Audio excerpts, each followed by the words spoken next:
নমস্কাৰ সকলোকে আজি ঘৰতে খুব সহজকৈ আৰু জুতি লগাকৈ বনাব পৰা বিৰিয়ানী ৰেচিপিৰে আপোনালোক সকলোকে মোৰ ইউটিউব চেনেল মীনাক্ষী ষ্টৰীজলৈ পুনৰবাৰ স্বাগতম জনাইছোঁ।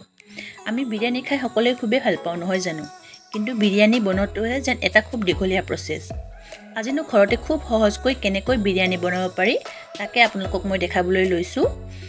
আপোনালোকে আৰম্ভণিৰ পৰা শেষলৈকে ভিডিঅ'টো চাব দেই, আৰু আপোনালোকেও এনেকুৱাকৈ ঘৰতে খুব সহজকৈ আৰু জুতি লগাকৈ বিৰিয়ানী বনাই খাব পাৰিব। এই ৰেচিপিটোৰ বাবে মই লৈছোঁ 1 কিলো ব্ৰইলাৰ চিকেন, 4টা বিলাহী কাটি লৈছোঁ, 4টা পিঁয়াজ মিহিকৈ কাটি লৈছোঁ, আদা নহৰু থেতেলি লৈছোঁ, কেইটামান কেঁচা জলকীয়া, পদিনা, নেমু ৰস, দৈ আৰু গুড়ি মছলাৰ ভিতৰত নিমখ, হালধি, জলকীয়াৰ গুড়ি, জালুকৰ গুড়ি, ধনিয়াৰ গুড়ি আৰু বিৰিয়ানী মছলা, আৰু গোটা মছলাৰ ভিতৰত লৈছোঁ তেজপাত, দালচিনি, ইলাচি আৰু অকণমান গোটা জিৰা। এতিয়া মই মাংসখিনি মেৰিনেট কৰি ল'ম। যিখিনি গুড়ি মছলা লৈছিলোঁ এই গোটেই গুড়ি মছলাখিনি দি দিছোঁ। লগতে ইয়াতে আদা নহৰুখিনি দি দিছোঁ, থেতেলি লোৱা আদা নহৰুখিনি দি দিছোঁ, আৰু এয়া দৈখিনি দি দিছোঁ। এতিয়া এই গোটেইখিনি ভালদৰে সানি ল'ম। বেছি সময় মেৰিনেট কৰি থৈ নিদিওঁ, খালি গোটেই মছলাখিনি যাতে মাংসখিনিৰ লগত ভালদৰে মিহলি হৈ যায় তাৰ বাবে ধুনীয়াকৈ সানি লৈছোঁ। এয়া হৈ গ'ল। এতিয়া চাব দেই, মই বিৰিয়ানীখিনি আজি কুকাৰতে বনাম। চাব, তাত মই সৰহকৈ ৰিফাইন অইল দি দিছোঁ, আৰু যিখিনি পিঁয়াজ কাটি লৈছিলোঁ তাৰে আধাখিনি পিঁয়াজ ইয়াতে দি দিম।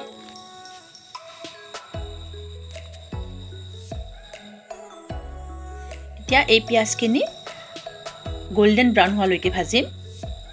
চাওক ধুনীয়াকৈ ৰংটো সলনি হৈ গৈছে, গল্ডেন ব্ৰাউন হৈ গৈছে। ইয়াতকৈ বেছি নাভাজোঁ, নহ'লে ক'লা পৰি যাব।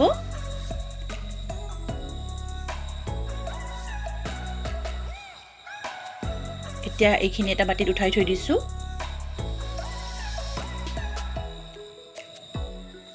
এতিয়া সেই তেলখিনিতে পুনৰ যিখিনি গোটা মছলা লৈছিলে গোটা মছলাখিনি দি দিছোঁ।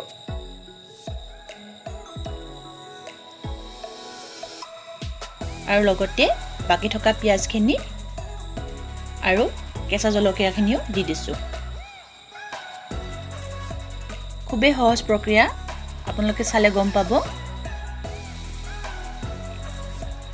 এতিয়া কিছু সময় ভাজি লৈ বিলাহীখিনি পেলাই দিছোঁ।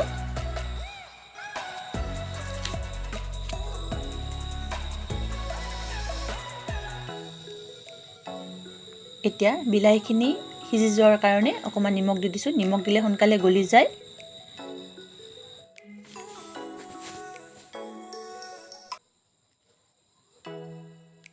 এয়া 5 মিনিটমান পিছত বিলাহীখিনি সম্পূৰ্ণৰূপে গলি যাব।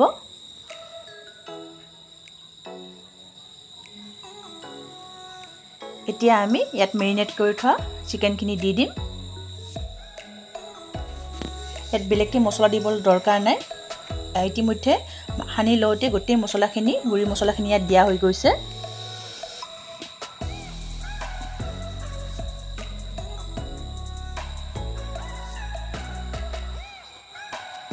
এতিয়া মাংসখিনি মিডিয়াম ফ্লেমত 10 মিনিটমান ভাজিম। চাওক ধুনীয়াকৈ সিজিব লৈছে। মাংসখিনি সম্পূৰ্ণ সিজাব নালাগে।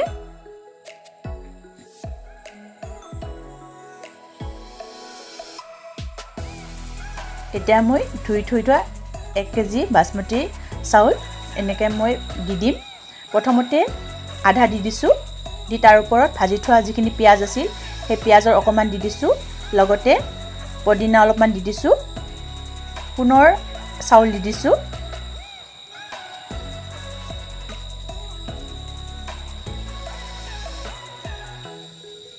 তাৰ ওপৰত বাকী থকা যিখিনি পিঁয়াজ আছিলে সেইখিনি দি দিছোঁ, আৰু পদিনা দি দিছোঁ।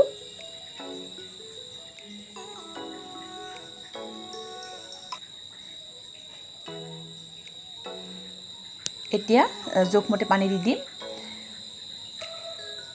নৰ্মেল ভাত ৰান্ধোতে যিমানখিনি পানী লাগে সিমানখিনি নালাগে, কাৰণ মাংসত ইতিমধ্যে পানী আছে। ইয়াত বিৰিয়ানী মছলাখিনিও দি দিছোঁ। এতিয়া নিমখ দি দিছোঁ জোখমতে। এয়া অকণমান ঘি দি দিছোঁ। নেমু ৰসখিনি যে লৈছিলোঁ এতিয়া নেমু ৰসখিনি দি দিছোঁ। এতিয়া এইখিনি লাৰি নিদিওঁ কুকাৰৰ ঢাকনিখন লগাই দিম আৰু হাই ফ্লেমত 2টা চিটি আহিব দিম